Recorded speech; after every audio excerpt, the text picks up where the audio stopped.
The shears bit into Clara Whitmore's scalp like teeth of ice. Each cut stole more than hair. It stole 7 years of marriage, every dream she'd ever held, every shred of dignity she'd fought to keep. Her husband's body wasn't even cold in the ground. 3 days. That's all the mercy they'd given her. Now, his sister Henrietta stood over her scissors, gleaming smile sharper than the blade itself. "You're coming with me," a stranger would say hours later, finding her half frozen in a forgotten shack. But first, she had to survive the longest night of her life. Friends, this is a story of unspeakable cruelty and unexpected salvation in the harsh Wyoming territory of 1877. Stay with me until the very end, and please comment your city below. I'd love to know how far this tale of courage has traveled. Now, let us begin.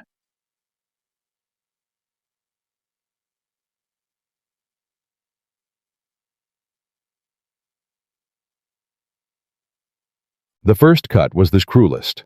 Not because of the pain, though the cold metal against Clara's scalp sent ice through her veins, but because of the sound.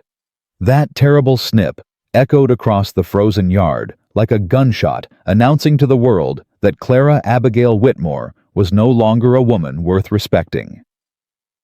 "Hold still!" Henrietta Crawford hissed, yanking another fistful of auburn hair. "Unless you want me to take an ear with it." Clara's knees burned against the frozen ground. The snow had soaked through her morning dress within seconds of being thrown down, and now the cold crept up through her bones like poison. She could feel the numbness spreading, but she wasn't sure anymore if it was from the weather or from the horror of what was happening. "Please." The word escaped before she could stop it. "Henrietta, please. William wouldn't want—" "Don't you dare speak my brother's name." Another chunk of hair fell. It landed on the snow in front of Clara's face, the auburn strands stark against the white. She'd spent 7 years growing that hair. William had loved to run his fingers through it in the evenings, back when things were good between them, back before the sickness took him. "You never deserved him." Henrietta continued, her voice carrying the satisfaction of someone who'd waited years for this moment. A city orphan with nothing to her name, no family, no breeding, no worth. Behind her sister-in-law, Clara could hear the Crawford brothers shuffling in the cold. 5 of them standing in a half-circle like executioners at a hanging. Marcus, the eldest, with his arms crossed and his face unreadable. The twins, Silas and Solomon, wearing identical sneers. Ezra, whose nervous giggle kept cutting through the winter air. And Josiah, the youngest, who wouldn't meet her eyes. "Marcus." Clara tried to find the eldest brother's gaze. "Marcus, you know this isn't right. William trusted you to. William trusted you." Marcus cut her off, his voice flat as the frozen plains. "And look how that turned out. 3 days after we put him in the ground, and you're already throwing yourself at the neighbor's hired hand." "That's not true." Clara jerked forward, and Henrietta's shears caught her scalp. Hot pain bloomed above her ear, and she felt blood begin to trickle down. "Careful now." Henrietta's laugh was like breaking ice. "Keep struggling, and this gets a whole lot worse. I only spoke to Jacob about the fence line. He offered to repair it after the storm. That's all that happened. I swear on William's grave." "You swear on nothing." Marcus stepped closer, his shadow falling over her. "You're nothing. A whore who couldn't even give my brother children. 7 years of marriage and not one baby to show for it. What kind of woman can't do the one thing God made her for?" The words hit harder than any blow. Clara had asked herself that question 1,000 times. Every month when her body failed her. Every time she saw the disappointment in William's eyes, quickly hidden, but never quite fast enough.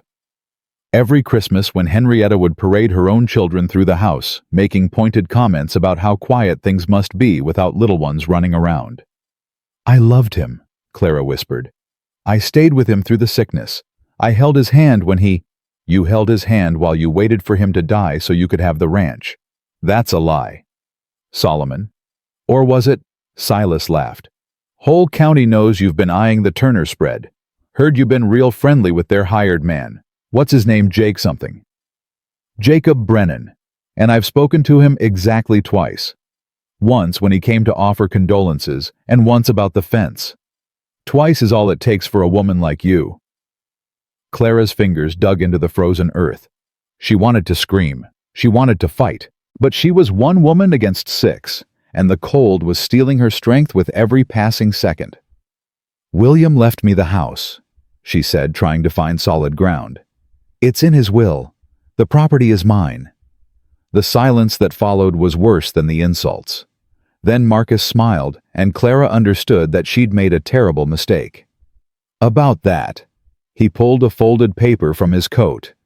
"Seems there's some question about the validity of that will. Judge Patterson is an old friend of our daddy's. He's agreed to look into it. Might take a while. Months maybe. Years. And in the meantime, this land belongs to the Crawford family. Always has. Always will." "You can't we?" Henrietta grabbed another handful of hair and cut it close to the scalp. "Almost done here, boys. Just need to clean up the back." Clara felt tears freezing on her cheeks. She'd stopped feeling her fingers minutes ago. The blood from her cut had started to freeze against her temple, a dark crust forming in the bitter cold. "What do you want from me?" she asked. "If you want me gone, I'll go. Just let me gather my things and your things." Ezra's giggle cut through the air. "What things? Everything in that house belongs to us now. My clothes, my mother's Bible, the photograph from my wedding, Crawford property, all of it." Clara's heart cracked. The Bible was the only thing she had from her mother. She'd carried it through the orphanage, through the long journey west, through every hard day of her marriage. The thought of Henrietta touching it, of those cruel hands on those worn pages. "Please," she said again, though she knew it was useless. "At least let me take the Bible. It has no value to you." Henrietta finished cutting. She walked around to face Clara, holding up the shears like a trophy. Hair still clung to the blades, Clara's hair catching the weak winter light. "You want to know something?" Henrietta leaned close enough that Clara could smell the lavender water she always wore. "I've waited years for this. Years. Every Christmas when you sat at our table like you belonged there. Every Sunday when you walked into church on William's arm like you were something special. I knew what you were. I always knew." "And what's that?" "Nothing." Henrietta straightened up. "You're nothing. And now everyone will see it." She turned to her brothers. "Get her up. She's got until sundown to clear out. If she's still on Crawford land when the stars come up, well..." She looked at Marcus. "I'm sure the boys can think of something appropriate." Silas and Solomon grabbed Clara's arms and hauled her to her feet. Her legs had gone numb from kneeling in the snow, and she stumbled, nearly falling. "Stand up straight," Solomon sneered. "Show some dignity. Oh wait, you don't have any left." They dragged her toward the house. Her house. The home she'd made with William, where she'd nursed him through his final weeks, where she'd held his hand as he took his last breath. The windows she'd cleaned every week, the curtains she'd sewn, the garden she'd planted, that now lay buried under snow. "You can take one bag," Marcus said as they reached the porch. "Clothes and necessities only. Anything that belonged to William stays. William gave me... William's dead, and dead men don't get a say in how their property gets divided." They pushed her through the door. Inside, the fire she'd built that morning still crackled in the hearth. The house was warm, welcoming everything the world outside wasn't. Clara wanted to collapse into the chair by the fire and never move again. "Move," Silas ordered. "You're not here for a visit." She walked to the bedroom on legs that barely worked. Every step felt like walking through deep water. Her head throbbed where the shears had cut her, and she kept reaching up to touch her scalp, still unable to believe that her hair was gone. There. Right there. That's where William used to kiss the top of her head when he came in from working the cattle. Gone. All of it gone. The carpet bag was under the bed where it had sat since she'd arrived 7 years ago as a mail-order bride full of hope and terror. She pulled it out with shaking hands and opened it on the bed. What could she take? What pieces of her life could fit in this small bag? She grabbed her other dress, the blue one. William had always said it brought out her eyes. A pair of wool stockings, her warmest shawl, a hairbrush. No. What was the point of a hairbrush now? Move faster. Ezra stood in the doorway, his giggle making her skin crawl. We ain't got all day. Clara looked at the nightstand. William's journal sat there, the one he'd written in every evening. She'd found his last entry after he died, read it through tears so thick she could barely see the words. C tends to me without complaint. I chose well despite what family says. If something happens to me, I pray she finds happiness. She deserves better than the life I've given her. She reached for it. That belonged to William. Ezra stepped into the room. Means it stays. Please, it's just words. It has no value. Words about Crawford family business. Stays. Clara's hand hovered over the journal. She thought about grabbing it anyway, running, somehow escaping. But she could hear the others moving through the house, hear Henrietta opening drawers and cabinets, probably already cataloging what she planned to claim. She left the journal and moved to the dresser instead. Her mother's Bible sat in the top drawer, wrapped in the same cloth it had been wrapped in for 20 years. Clara reached for it. What's that? Ezra appeared at her elbow. My mother's Bible. It's not, it was never Crawford property. I brought it with me from Boston. Prove it. Clara opened the cloth, revealing the worn leather cover. Look, inside the front cover. Mary Catherine Abigail, 1842. That was my mother's maiden name. See, this has nothing to do with your family. Ezra frowned. For a moment, Clara dared to hope. Then Henrietta's voice came from the doorway. What's the delay? She wants to take some book. Says it was her mother's. Henrietta crossed the room and snatched the Bible from Clara's hands. She opened it, scanning the inscription. Could be forged. Could be stolen. No way to know. Henrietta, please. This stays. Something broke inside Clara's chest. Something she hadn't known was still intact. You can't, she said, and her voice came out raw, desperate. It's all I have left of her. She died when I was 7. That Bible is the only thing. Should have thought about that before you decided to disgrace our family. Henrietta tucked the Bible under her arm and walked out. Clara stood frozen. The loss of her hair, the loss of her home, the threats and the cruelty, she'd survived all of it. But this small leather book that smelled like her childhood, that held pressed flowers from her mother's funeral, that had gotten her through the darkest nights of her life. Finish packing. Ezra shoved her toward the bed. You got 5 minutes. She moved like a woman in a dream. She added the rest of her clothes to the bag. A small pouch of coins she'd hidden in a sock, her entire savings may be enough to survive a week. A photograph from her wedding day. William stern and proud, herself barely visible beneath the veil. She couldn't find anything else that was hers. Everything in this house, everything she'd touched and used and cared for over 7 years, none of it belonged to her. The Crawfords had made sure of that. Time's up.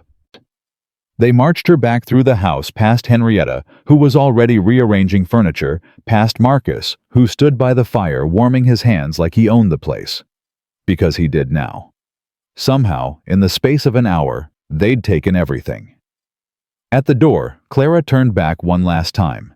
She looked at the kitchen where she'd cooked thousands of meals, the chair where William used to sit, the window where she'd watched for his return every evening. Move. Solomon pushed her hard, and she stumbled out onto the porch. The cold hit her like a wall. Without her hair, her scalp was exposed to the bitter wind, and the pain was immediate, shocking. She could feel ice forming where the cuts from the shears still bled. You've got until sundown, Marcus repeated, stepping out behind her. Head east toward town. Maybe someone there will take pity on you, though I wouldn't count on it. Word travels fast in these parts. Word you've spread, Clara said quietly. Word that needed spreading. The county ought to know what kind of woman has been living among them. Clara looked at him, really looked at him. You know the truth, Marcus. You know I didn't do what you're accusing me of. William knew it too. He trusted me. For just a moment, something flickered in Marcus Crawford's eyes. Something that might have been doubt or shame, or the faintest echo of the decent man William had always believed his brother to be. Then it was gone. Get off our land! Clara walked down the porch steps, her carpet bag banging against her leg. The snow had started falling again, fat flakes that landed on her exposed scalp and melted into icy rivulets down her face. She didn't look back. She couldn't. If she looked back, she would break completely, and she couldn't afford to break. Not yet. The road stretched ahead, disappearing into the white curtain of falling snow. She knew the way to town, 7 miles, maybe 8. On a good day and good weather, it was a pleasant walk. Today, with the temperature dropping and the wind picking up and her head bare to the elements, she might not make it. The thought settled into her mind with strange calm. She might die today. The Crawfords knew it. That's why they'd done this now in the dead of winter with a storm coming in. They weren't just casting her out. They were killing her in a way that left their hands clean. She'd made it perhaps 100 yards from the house when she heard horses behind her. Her heart seized. Had they changed their minds? Were they coming to finish what they'd started? She turned ready to run, though she knew it would be useless. But it wasn't the Crawfords. An older woman on horseback emerged from the swirling snow, her face half hidden by a thick wool scarf. Clara recognized her after a moment, Martha Pearson, who ran the general store in town with her husband. Lord have mercy. Martha's voice carried shock and something else. Pity, maybe. Or horror. Child, what have they done to you? Clara opened her mouth, but no words came out. What could she say? How could she explain? Martha glanced back toward the Crawford house, then down at Clara. Even through the snow, Clara could see the fear in the older woman's eyes. Fear of the Crawfords. Fear of what helping Clara might cost her. I can't take you with me, Martha said quickly. They'd burn our store to the ground. You understand. I'm sorry, but I can't. I know. Martha reached into her saddlebag with shaking hands. Here, take this. It's not much, but... She tossed down a bundle. Clara caught it, a worn blanket, and half a loaf of bread wrapped in cloth. There's a shack. Martha continued, words tumbling out fast. 3 miles north near Bone Creek. Old trapper's cabin. Nobody uses it anymore. The roof might still hold. You might... She couldn't finish the sentence. Thank you, Clara said. Her voice sounded strange to her own ears, distant, like it belonged to someone else. I'm sorry. Martha was already turning her horse. God forgive me, I'm so sorry. And then she was gone, swallowed by the snow, leaving Clara alone on the road with a blanket, half a loaf of bread, and 3 miles of frozen hell between her and shelter. Clara started walking. The wind picked up as she left the main road and turned north. Within minutes, she couldn't see more than a few feet in any direction. The snow wasn't falling anymore. It was flying sideways, driven by gusts that cut through her thin dress like it wasn't there. Her scalp had gone numb. She wasn't sure if that was better or worse than the burning pain. The blood from her cuts had frozen into a crust that pulled at her skin when she moved her head. 1 foot in front of the other, she told herself. That's all. Just keep moving. But her body had other ideas. The cold had seeped into her muscles, making every step an act of will. Her fingers wrapped around the handle of her carpet bag had stopped responding to commands. She couldn't feel her feet anymore, couldn't tell if she was still wearing shoes or walking barefoot through the snow. I'm going to die out here. The thought came clearly without panic. Just a simple statement of fact. The Crawfords had won. They'd taken her home, her dignity, her hair, and now they would take her life. And nobody would ever know the truth about what happened.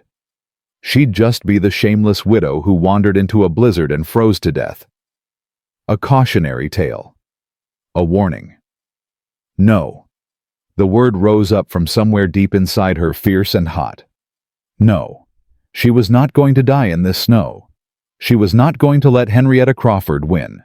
She was not going to become a ghost story that Marcus told at dinner parties, laughing about the orphan who got what she deserved. Clara lifted her head against the wind and forced her legs to move faster.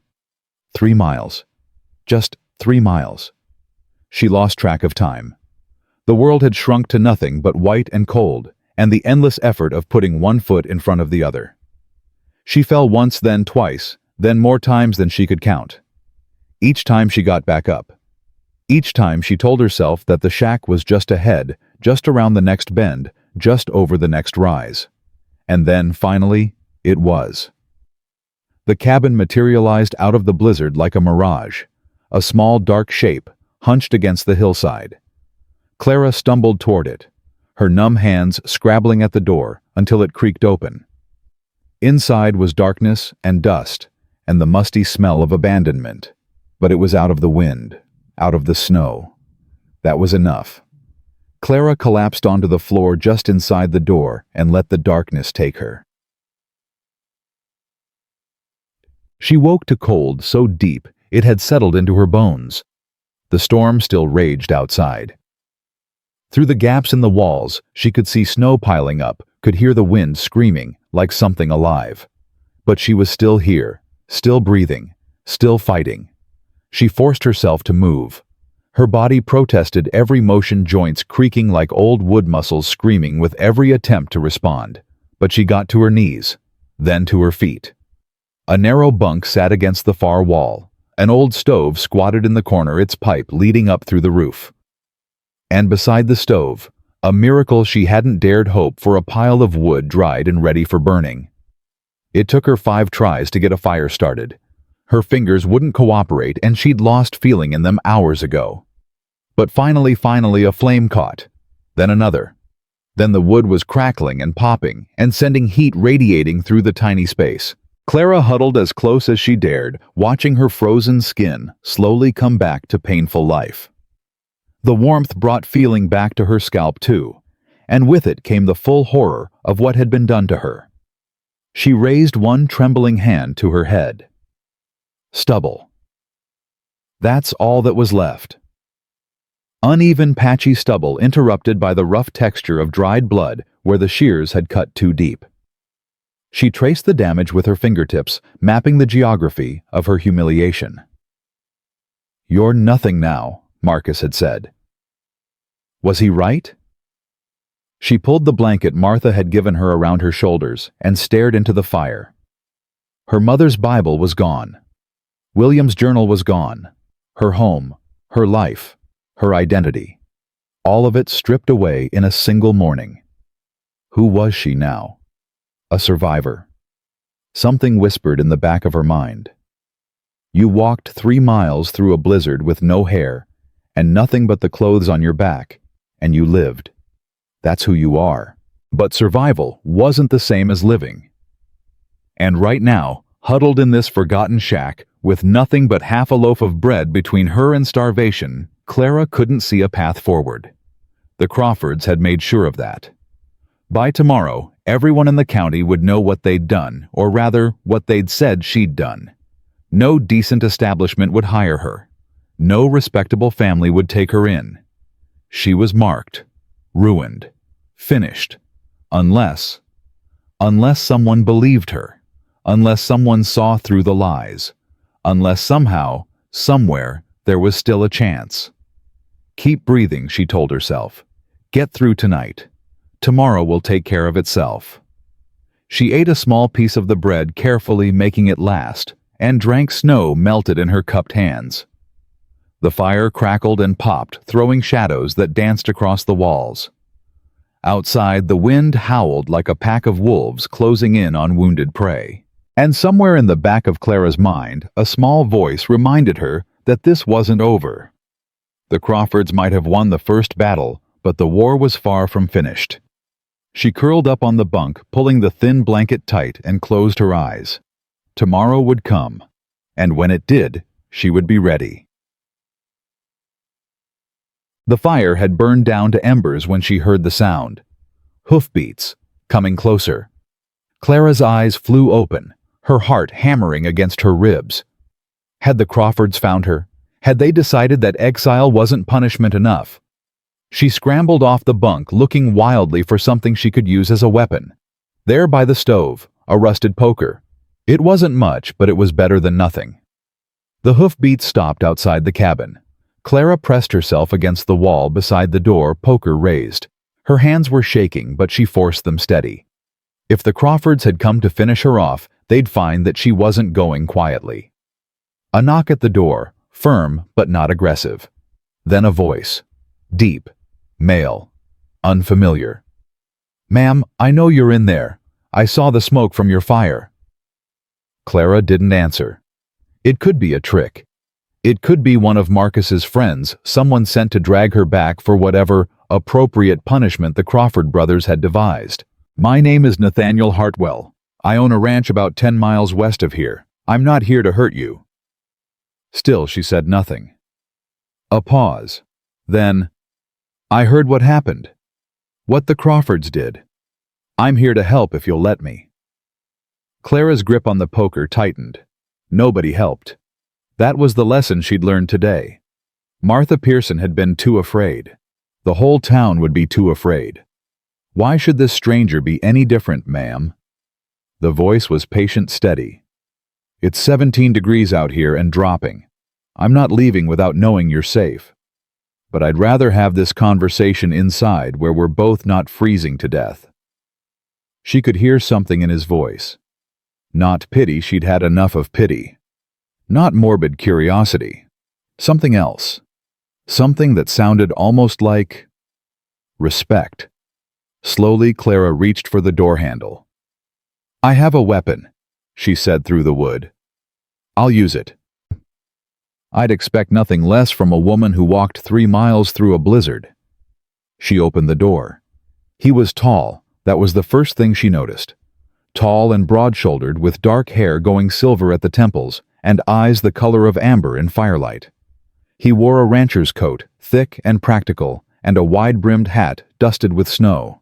He looked at her shorn head, at the blood crusted on her scalp, at the poker still clutched in her trembling hands, and his expression didn't change. Didn't flicker with disgust or judgment or anything she'd expected. "You're coming with me," he said simply. And for the first time since the nightmare began, Clara felt something that might have been hope. Clara stared at the stranger in the doorway, her fingers still white-knuckled around the poker. The wind howled behind him, driving snow into the cabin, but he didn't move. Just stood there, patient as stone, waiting for her answer. "I don't know you," she said. "No, ma'am, you don't." "Then why should I trust you?" Nathaniel Hartwell removed his hat, a gesture of respect that caught her off guard. "You shouldn't, not yet. Trust is earned, not given. But I can tell you this, I know Jacob Brennan. He works for me now, has for 2 months, and he told me exactly what passed between you and him." Clara's breath caught. "Jacob told you?" "He came to me this morning half out of his mind with guilt. Said the Crawfords twisted an innocent conversation into something ugly. Said they used it as an excuse to—" His jaw tightened.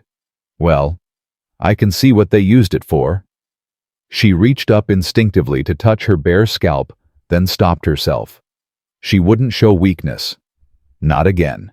Not ever again.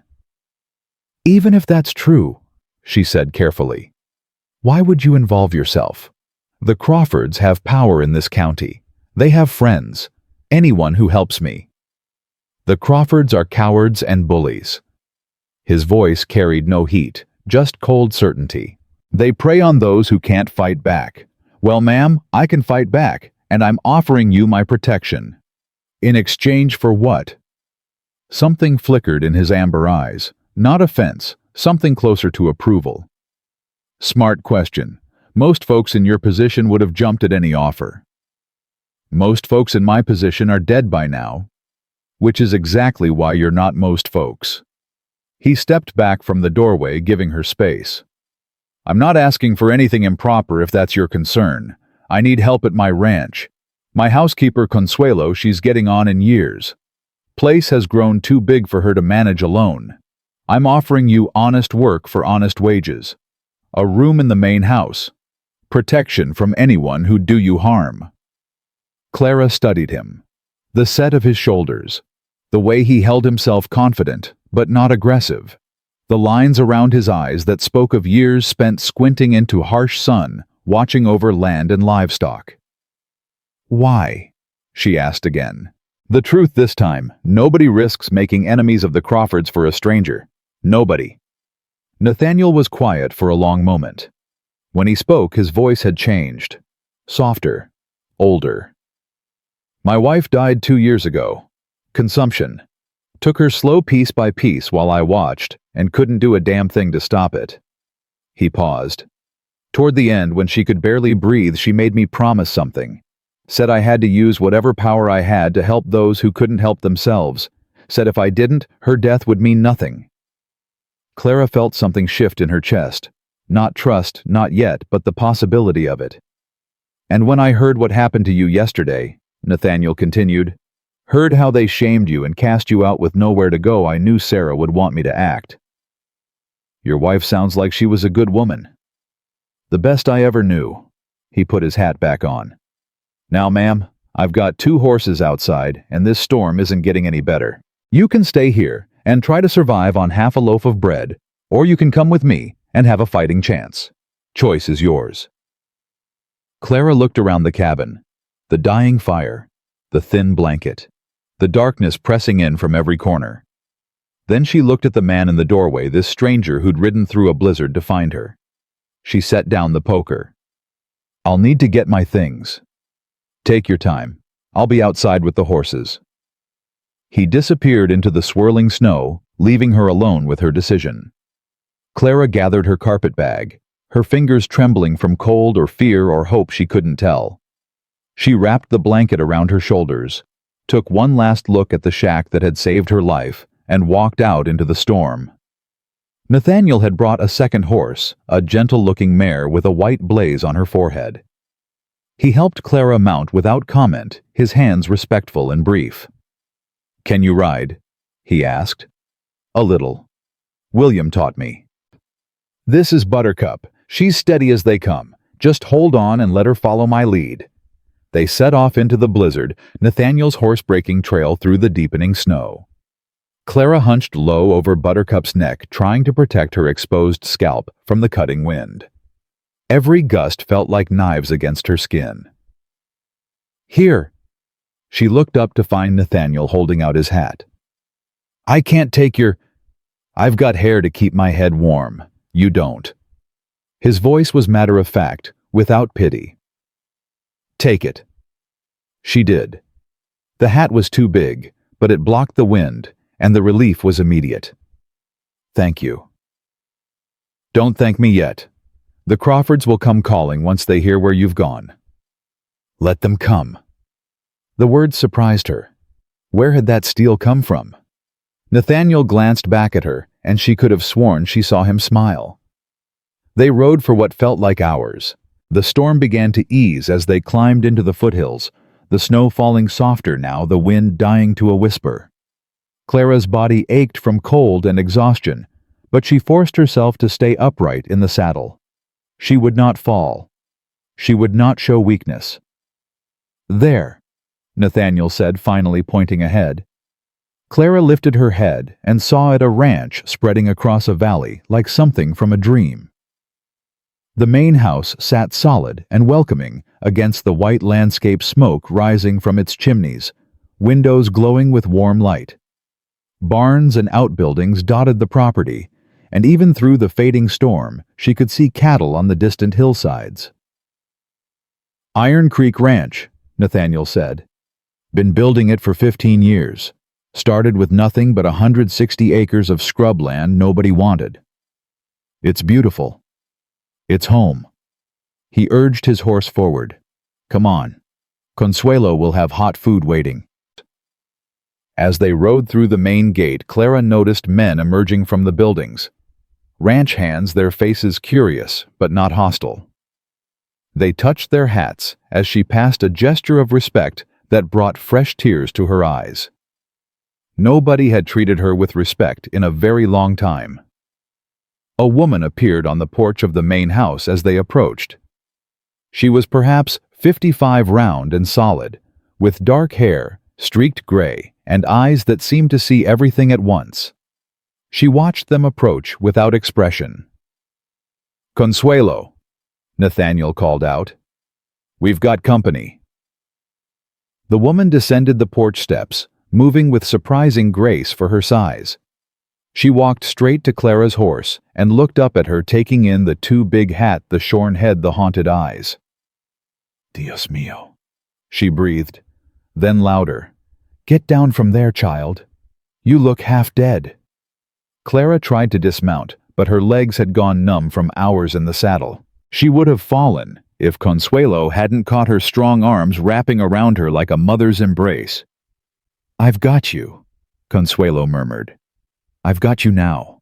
And Clara, who had held herself together through the shearing and the exile and the endless walk through the blizzard, finally broke. She collapsed against this stranger's shoulder and wept. Consuelo held her through it all, stroking her back, murmuring in Spanish, "Ya pequeña, you're safe now. Nobody hurts you here." When the tears finally stopped, Clara pulled back, embarrassed. "I'm sorry. I don't usually—" "Hush." Consuelo cupped her face in work-roughened hands. "You've earned those tears. Now come inside. Hot bath, hot food, clean clothes. Then sleep. Everything else can wait until tomorrow." The main house was warm and bright, filled with the smell of cooking food and burning wood. Clara let Consuelo lead her through the rooms, barely registering the comfortable furniture, the books lining the walls, the evidence of a life built with care over many years. The room they gave her was more than she'd dared hope for. A real bed with clean sheets. A window overlooking the mountains. A fire already crackling in the small hearth. "These were my daughters," Consuelo said, laying 2 dresses on the bed. "She's married now, living in San Francisco. They should fit you well enough." "I can't, this is too much." "You can and you will." Consuelo's tone brooked no argument. "Tomorrow you work. Tonight you heal. That's how things are done on this ranch." She left Clara alone with the dresses, the warm bed, the fire's gentle crackle. Clara stood in the middle of the room, overwhelmed by the sudden safety of it all. This morning, she'd been Clara Whitmore, widow and property owner. By noon, she'd been nothing. Less than nothing. And now somehow, she was here. In a stranger's house, wearing a stranger's clothes, being treated with a kindness she couldn't understand. She caught sight of herself in the small mirror above the washstand and froze. The woman looking back was unrecognizable. Gaunt face, hollow eyes, scalp covered in uneven stubble and crusted blood. She looked like something dragged from a grave. "This is what they made me," she whispered to her reflection. "This is what they wanted everyone to see." But even as she said the words, something else stirred. A small voice in the back of her mind, stubborn and fierce. "This is what they tried to make you. It doesn't have to be what you become." Clara touched the mirror, her fingertips meeting the cold glass. "I survived," she said softly. "I'm still here." It wasn't much, but right now it was enough. A knock at the door made her turn. Nathaniel's voice came through the wood, careful and respectful. "Supper's ready when you are, ma'am. No rush. Consuelo's keeping a plate warm." "I'll be down in a moment." She heard his footsteps retreat. Then silence broken only by the fire and the wind outside. Clara washed her face with water from the basin, wincing as the cloth touched her wounded scalp. She changed into one of the dresses Consuelo had left, simple gray wool, warm and practical. Then she took a deep breath, squared her shoulders, and went downstairs. The kitchen was large and warm, dominated by a long wooden table that could seat a dozen people. Tonight, only 3 places were set: Nathaniel at the head, Consuelo to his right, and an empty chair waiting for Clara. "Sit," Consuelo commanded, already ladling stew into a bowl. "Eat, your skin and bones." Clara sat. The first bite of stew was so good she nearly wept again. hot and rich, full of beef and vegetables and herbs she couldn't name. She hadn't realized how hungry she was until that moment. "Slow down," Consuelo chided gently. "It's not going anywhere." "When did you eat last?" Nathaniel asked. Clara had to think. "Yesterday morning. Before." He and Consuelo exchanged a look. "Then eat," Nathaniel said. "We'll talk tomorrow when you're stronger." But Clara shook her head. "No. I need to know what happens next. I need to understand what I'm agreeing to." Nathaniel nodded slowly, respecting her decision. "Fair enough. Ask your questions." "The Crawfords. They'll come for me." "They will." "What happens then?" "They find out that threatening you means threatening me, and I don't take kindly to threats. You'd make enemies for a woman you don't know. I'd make enemies for a woman who was wronged." Nathaniel's voice was calm but certain. "What they did to you, the shearing the lies, casting you out in a blizzard, that's not justice. That's cruelty. And I've spent my whole life standing against cruelty." Clara set down her spoon. "Why?" The question hung in the air. She saw Consuelo glance at Nathaniel, saw something pass between them, a warning maybe, or an encouragement. Nathaniel was quiet for a long moment. Then he spoke. "I had a sister once, Hannah. She was 5 years younger than me, sweet as spring water, never had a mean word for anyone." His voice had gone distant, lost in memory. "When she was 16, she married a man our parents chose for her, rich merchant from St. Louis. Seemed like a good match." Clara felt a chill that had nothing to do with the weather. "He hurt her," Nathaniel continued. "Beat her. Degraded her in ways I won't speak of at this table. She tried to tell our parents, but they wouldn't believe her. Said she must have done something to deserve it. Said a wife's duty was to submit. What happened to her? She fell down the stairs one night. That's what her husband said anyway. Terrible accident." Nathaniel's hands had curled into fists on the table. "She was 19 years old." "I'm sorry," Clara whispered. "I was 16 when it happened. Too young to do anything, too young to stop it. Too young to even understand what I was seeing until it was too late." He looked up at her, and his amber eyes held a grief so old it had become part of him. "I promised myself then that I'd never stand by again. Never watch cruelty happen and do nothing. That's why I built this ranch. That's why I took in Consuelo when she had nowhere to go. That's why I'm offering you a place here. Because I remind you of your sister. Because you survived what should have killed you, and you're still sitting here asking questions instead of crying in a corner." A ghost of a smile crossed his face. "Hannah would have liked you." Clara looked at this man, this stranger, who'd ridden through a blizzard to save her, who'd shared his deepest pain, to explain his actions, and made a decision. "I'll work," she said. "I'll earn my keep. But I won't be charity, and I won't be a burden." Whoa. "Wouldn't expect anything less. And if the Crawfords come?" "When they come." "When they come," she corrected herself. "I won't hide. I won't cower. I've done enough of that for one lifetime." Nathaniel nodded slowly. "Then we understand each other."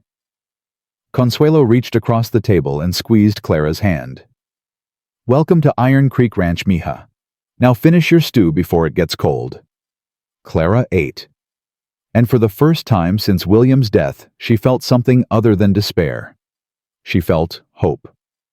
The next morning came too quickly. Clara woke to pale winter light streaming through her window, and the sound of activity outside, men calling to each other, horses whinnying, the rhythm of a working ranch coming alive. She'd slept deeper than she had in months. The bed was warm, the room was safe, and for a few precious moments she'd forgotten everything that had happened. Then she touched her head and remembered. She rose and dressed. In the other dress, Consuelo had left blue wool, this time the color of a winter sky. She avoided the mirror. She wasn't ready to face that reflection again. Downstairs, the kitchen was already bustling. Consuelo stood at the stove cooking enough food to feed an army. The back door kept opening as ranch hands came in, grabbed plates, and headed back out to their duties. "Good morning." Consuelo smiled when she saw Clara. "Sit. Coffee's hot." Clara sat accepting the cup Consuelo pressed into her hands. The coffee was strong and bitter, exactly what she needed. "Where's Mr. Hartwell?" "Nathaniel. Call him Nathaniel, or he'll think you're talking about his father's ghost." Consuelo set a plate of eggs and biscuits in front of her. "He's in the barn checking on a mare that's about to foal. He'll be in soon." As if summoned by the words, the back door opened and Nathaniel entered, stamping snow from his boots. He'd been out in the cold, his cheeks were red, his breath still visible, but he moved with the easy energy of a man in his element. "Morning," he said, pouring himself coffee. "Sleep well." "Better than I have in a long time." "Good." He sat across from her, wrapping his hands around the cup. "We need to talk about what happens next." Clara set down her fork. "I'm ready." "The Crawfords will have heard by now that you're here. Probably heard last night. Word travels fast in these parts. They'll come today. Might be this morning, might be this afternoon, but they'll come." "What do we do?" "We don't hide, and we don't apologize. When they ride up, you stand with me on that porch. You let them see you're alive, you're safe, and you're not going anywhere. They'll make threats. They always do." Nathaniel's voice was calm. "But threats are just words, and words can't hurt you unless you let them." Clara thought about that. Words had hurt her plenty over the years. Henrietta's barbs. Margaret's disappointment. The whispers that followed her through every church service and town gathering. But maybe words only had power if you believed them. "All right," she said. "I'll stand with you." "Good." He drained his coffee and stood. "Consuelo will show you around the ranch today, introduce you to the hands. Get to know the place. When the Crawfords come, you'll know you're not alone." He was at the door when she called out, "Nathaniel?" He turned. "Thank you for all of this. I know I haven't earned it yet, but—" "You survived," he said simply. "That's earned plenty." And then he was gone, leaving Clara with Consuelo and a plate of food, and the strange, fragile feeling of being valued. The tour of the ranch took most of the morning. Consuelo led her through the main house first, explaining Clara's duties, cooking, cleaning, mending, all the 1,000 small tasks that kept a household running. Then they moved outside, visiting the barns and outbuildings, meeting the men who worked the land. Miguel Santos, the foreman, was a lean Mexican man with kind eyes and a quiet manner. He touched his hat when Consuelo introduced Clara and said simply, "Bienvenida, señora. You're safe here." The other hands followed his lead. Pete and Johnny brothers from Texas, with matching drawls. Old Tom, who wasn't that old, but had worked the ranch longest. Chen, who'd come from China to build railroads and stayed to work cattle. Not one of them stared at her head. Not one of them treated her like the scandal the Crawfords were surely spreading. They touched their hats, nodded politely, and went back to their work. "Nathaniel chose them," Consuelo explained as they walked back to the main house. "Every man on this ranch he chose because they know how to treat people right. No bullies, no cruel men. Anyone who shows that side of themselves doesn't last long here. He's built something special." "He has, and now you're part of it." They were climbing the porch steps when the sound of horses made them both freeze. Riders, coming fast from the east. "Get Nathaniel," Consuelo said sharply. "Now." But Nathaniel was already emerging from the barn, Miguel at his side. More hands appeared from the outbuildings, their movements casual, but their eyes alert. Clara stood on the porch and watched the riders approach. 6 of them. She recognized Marcus's bulk, Henrietta's thin figure, the matching shapes of the twins.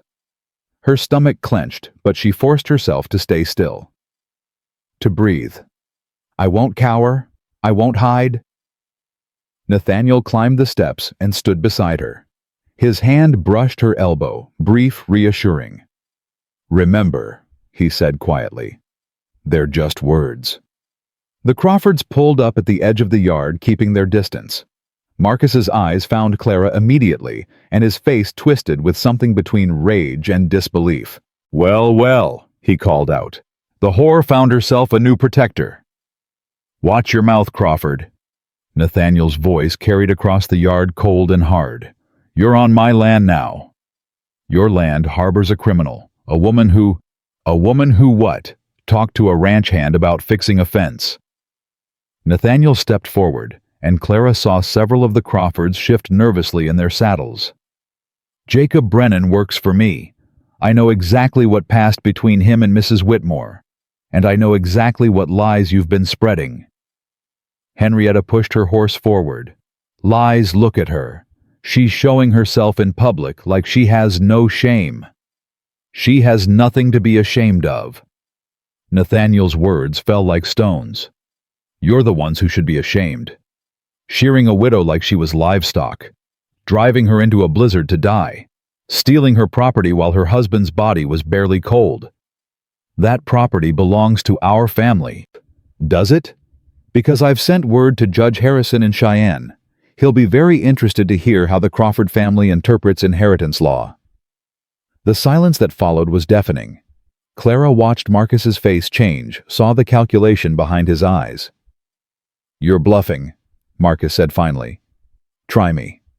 Silas, or was it Solomon, shifted in his saddle. "Boss, maybe we should—" "Shut up." Marcus didn't take his eyes off Nathaniel. "You don't know what you're getting into, Hartwell. This woman dishonored our family. She needs to answer for it."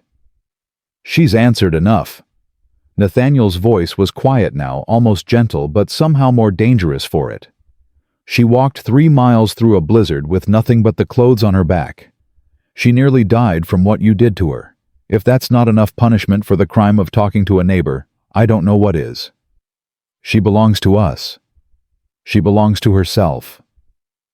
Clara stepped forward before she could stop herself. The words came from somewhere deep inside her, somewhere the Crawfords hadn't managed to touch. "I was William's wife, not his property, not yours to dispose of." Henrietta's face contorted with rage. "You don't get to speak. You're nothing but I'm a widow who nursed her husband through his final illness." Clara's voice was steady now, stronger than she'd ever heard it. "I held his hand while he died. I sat by his bed for 2 weeks straight, barely sleeping, barely eating. And 3 days after I buried him, you came to my door with shears. Because you were I was already what grieving exhausted, trying to figure out how to survive without the only person in this county who ever showed me kindness." Clara took another step forward. "You didn't punish me for talking to Jacob Brennan. You punished me because you could. Because you'd been waiting 7 years for a chance to destroy me, and you finally got one. That's not... Isn't it?" Clara looked at Marcus. "You never wanted William to marry me. None of you did. A city orphan with no family, no connections, no dowry. I wasn't good enough for your precious brother. And every day of those 7 years, you made sure I knew it." Marcus's jaw worked, but no words came out. "So you can call me whatever names you want," Clara continued. "You can spread whatever lies you choose, but you don't get to pretend this was about justice. This was about hate, pure and simple." The silence stretched. Clara could hear her own heartbeat, could feel the eyes of everyone in the yard on her. She'd never spoken like this before, never stood up for herself, not really. William had always told her to keep the peace, to not make waves, to accept his family's cruelty as the price of being his wife. But William was gone, and she was done being quiet. Nathaniel broke the silence. "You've heard her. Now get off my land." Marcus's face had gone purple. "This isn't over." "Yes, it is." Nathaniel's hand drifted to the gun at his hip, casual, almost lazy, but the message was clear. "You come here again making threats, you'll find out just how serious I am about protecting the people under my roof. That's not a promise. That's a fact." The Crawfords hesitated. Clara could see them calculating 6 of them against Nathaniel, and his hands surrounded on their enemy's territory. The math didn't work in their favor. "Let's go." Marcus finally growled. He wheeled his horse around, then looked back over his shoulder. But you remember this Hartwell. You remember you chose her over the good families of this county. When it comes back to bite, you don't say I didn't warn you. They rode out in a cloud of snow and wounded pride. Clara watched them go until they disappeared over the horizon. Only then did she realize she was shaking. Easy. Nathaniel's hand was on her arm, steadying her. It's over. They're gone. For now. For now, he agreed. But you held your own. Yeah, that counts for something. Clara looked up at him. I've never talked to them like that before. Never stood up to... She broke off, overwhelmed. How did it feel? She thought about it. The terror, yes. The way her heart had pounded and her voice had wanted to crack. But underneath all that... It felt like being alive, she said slowly. Really alive for the first time in years. Nathaniel smiled, a real smile this time, warm and approving. That's a start. Now come inside. You're still healing, and Consuelo will have my hide if I keep you out in the cold. Clara let him lead her back into the house. As she crossed the threshold, she looked back one more time at the empty yard, the road the Crawfords had taken. They would be back. She knew that. This war was far from over. But for the first time since this nightmare began, Clara Whitmore believed she might actually win it. The days that followed settled into a rhythm Clara hadn't expected. She woke before dawn, helped Consuelo prepare breakfast for the hands, then spent her mornings learning the 1,000 small tasks that kept Iron Creek Ranch running. Afternoons, she mended clothes, organized supplies, helped wherever she was needed.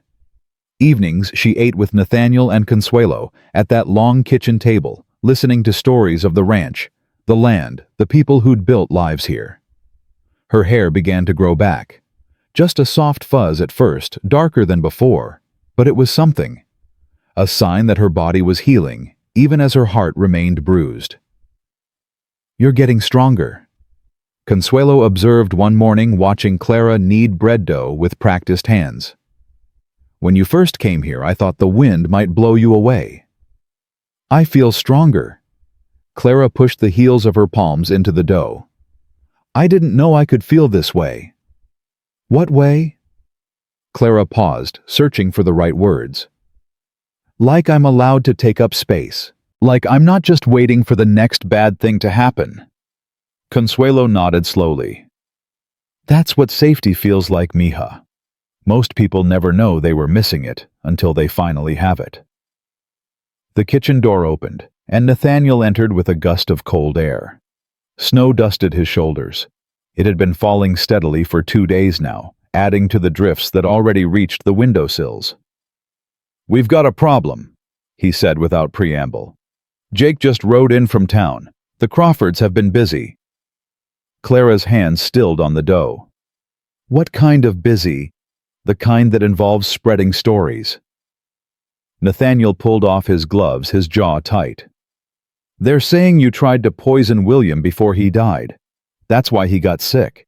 And they're saying you seduced Jacob to help you cover it up. The words hit Clara like a physical blow. She'd expected more lies, more slander, but this... That's insane, she breathed. William died of pneumonia. Dr. Whitfield can testify to that. He was there at the end. Dr. Whitfield has been persuaded to visit his sister in California, left 3 days ago. Might be gone for months. They paid him off. Or threatened him. Either way, he's not here to contradict their story. Clara gripped the edge of the counter, her knuckles going white. So what do? We fight back. Nathaniel crossed to the stove and poured himself coffee. I've already sent word to Judge Harrison about the property dispute. Now I'm sending another letter about these new accusations. Defamation, conspiracy to defraud. Whatever legal terms will make him sit up and take notice. And in the meantime, we keep doing what we're doing. You stay here, you work, you show everyone who sees you that you're exactly who I say you are, a woman who was wronged, not a criminal. Clara turned back to the dough, pounding it harder than necessary. I hate this. I hate being helpless while they destroy my reputation. You're not helpless. Nathaniel's voice was quiet but firm. You stood up to them when they came here. You told them the truth to their faces. That's not nothing. It feels like nothing when they're out there spreading poison about me. Poison spreads fast, but it doesn't last. Truth is slower, but it sticks. He set down his cup. Trust me, Clara. I've seen this play out before. The Crawfords think they're winning, but they're making enemies every time they open their mouths. People don't like bullies even when they're too scared to say so. A knock at the back door interrupted them. Miguel entered, his face grim. Boss, there's something you need to see. Out by the north fence. Nathaniel's expression hardened. What is it? Better you see for yourself. They rode out together, Nathaniel, Miguel, and Clara, who'd insisted on coming despite Consuelo's protests. The snow had eased to a light flurry, but the cold was bitter, seeping through Clara's borrowed coat and settling into her bones. They found it at the fence line, 3 of Nathaniel's cattle shot dead, and left where they fell. The snow around them was stained red, already freezing into a dark crust. Crawford work, Miguel said, spitting into the snow. Has to be. Nathaniel dismounted and crouched beside the nearest animal. Clean shots. Professional. They wanted us to find this. A message, Clara said quietly. A warning. Nathaniel straightened up, his face unreadable. They're telling us what happens if we don't hand you over. Clara stared at the dead cattle, at the senseless destruction. These animals had done nothing wrong. They'd died simply because she existed, because Nathaniel had chosen to protect her. Maybe I should leave, she said. Find somewhere else to go. If I'm gone, they'll stop. They won't stop. Nathaniel's voice was sharp. You think this ends with you leaving? The Crawfords don't want you gone, Clara. They want you destroyed. They want everyone in this county to know that nobody crosses them and survives. If you run now, they'll hunt you. And they'll use your running as proof that everything they've said is true. So what do? You stay. You fight. And when they finally go too far, and they will, we make them pay for every lie, every threat, every dead animal. He swung back onto his horse. Miguel, get some of the boys out here to deal with this. And double the patrols. I want eyes on every inch of our perimeter. See, boss. They rode back to the ranch in heavy silence. Clara kept seeing those cattle in her mind, the red snow, the waste of it all. The Crawfords had done this to send a message, but the message they'd sent wasn't the one they intended. They'd shown her exactly what kind of people they were. And they'd shown her that running would never be an option. That night, Clara couldn't sleep. She stood at her window watching the snow fall in the moonlight, thinking about William. About the 7 years they'd spent together. About all the things she'd accepted, all the cruelties she'd endured from his family, all the times she'd told herself it would get better. It had never gotten better. And now she knew it never would have. A soft knock at her door made her turn. Come in? Consuelo entered, carrying 2 cups of something that steamed in the cold air. I thought you might need this. Chamomile. Good for sleepless nights. Clara accepted the cup gratefully. How did you know I was awake? I've been doing this a long time, mija. Consuelo settled into the chair by the fire. I know what a haunted woman looks like. Clara sat on the edge of the bed, wrapping her hands around the warm cup. Can I ask you something? Anything. How did you end up here? Nathaniel said he took you in, but he didn't say why. Consuelo was quiet for a moment, staring into the fire. That's a long story. I have time. The older woman sighed, but there was no reluctance in it, just the weight of old memories. I came to this country with my husband in 1855, Manuel. He was a good man, a hard worker. We were going to build a life here, start a family. Her voice softened. We never got the chance. Bandits attacked our wagon train 3 days from here, killed Manuel, killed most of the others. I only survived because they thought I was dead. I'm so sorry. It was a long time ago. Consuelo took a sip of her tea. I wandered for days after that. No food, no water, no idea where I was going. I just walked until I couldn't walk anymore. And then Nathaniel found me. Like he found me. Like he found you. Consuelo smiled, but it was tinged with sadness. He was younger then, barely 30. Sarah was still alive. They took me in, nursed me back to health, gave me a place to belong. I've been here ever since. Clara set down her cup. He collects us, doesn't he, broken people? He gives us a chance to put ourselves back together. That's different. Consuelo leaned forward. Listen to me, Clara. What happened to you was evil. What the Crawfords did, there's no excuse for it. But you're not broken. You're wounded. And wounds heal. Some wounds leave scars. Yes, but scars are just proof that you survived. Consuelo reached out and touched Clara's hand. The hair will grow back. The cuts will fade. And one day you'll look in the mirror and see a woman who walked through fire and came out stronger. Clara felt tears prick her eyes. I don't feel strong. You don't have to feel it yet. You just have to keep going until you do. They sat together in comfortable silence, drinking their tea, watching the fire burn low. When Consuelo finally rose to leave, she paused at the door. One more thing, mija. Yes. Nathaniel is a good man, the best I've ever known. But he carries wounds too. Wounds he doesn't talk about. She met Clara's eyes. Be gentle with him, and let him be gentle with you. After she left, Clara sat for a long time thinking about wounds and scars and the strange paths that led people to find each other. The next weeks brought more harassment from the Crawfords.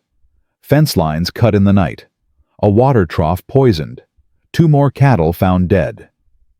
Nathaniel documented everything, sending reports to Judge Harrison, building a case that grew thicker by the day.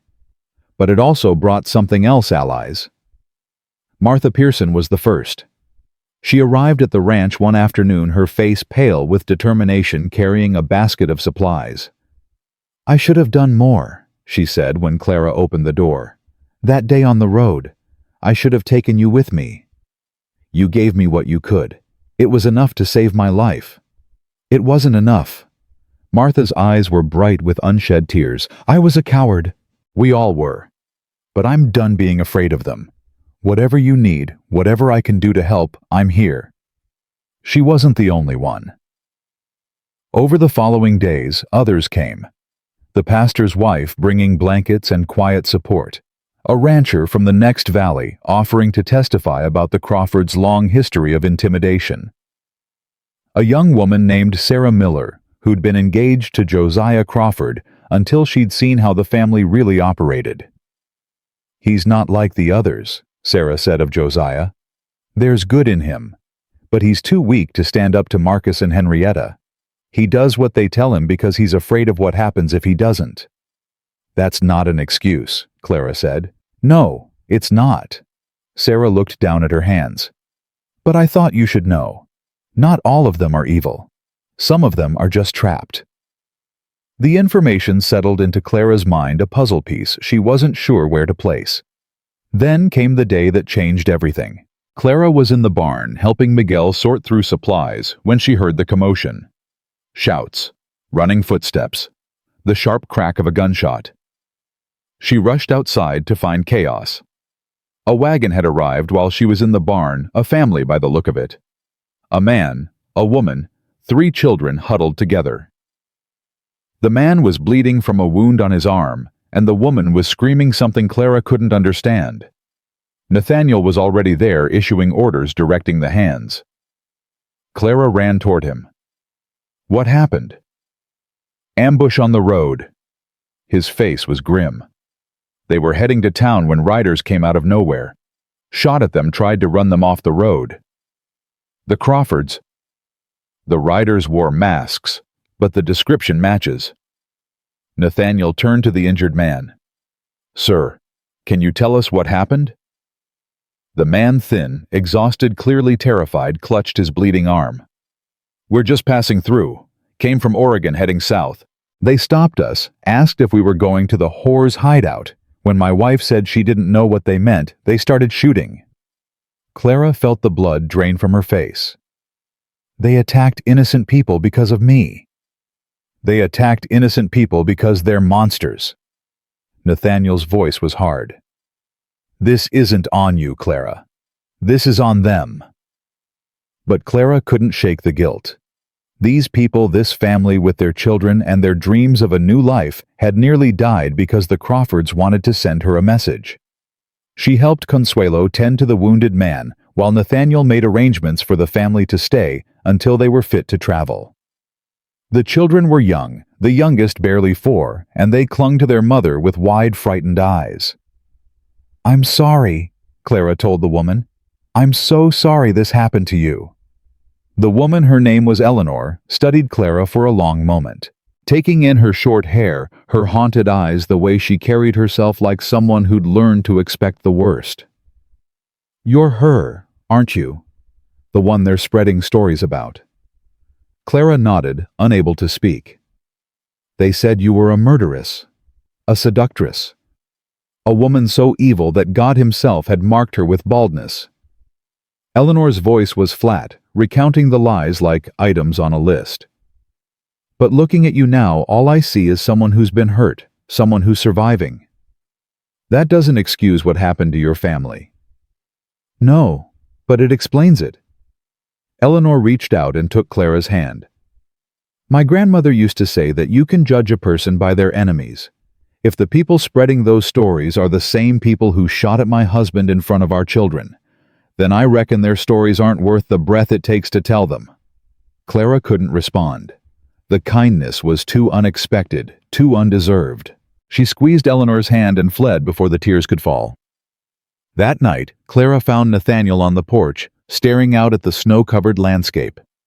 The sky had cleared, and stars blazed overhead, cold and brilliant.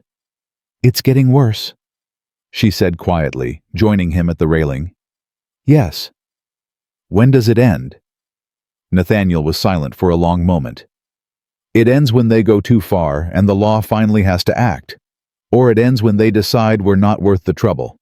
Or it ends in blood." He turned to look at her, his amber eyes reflecting the starlight. "I want you to be prepared for that possibility, Clara. The Crawfords are escalating.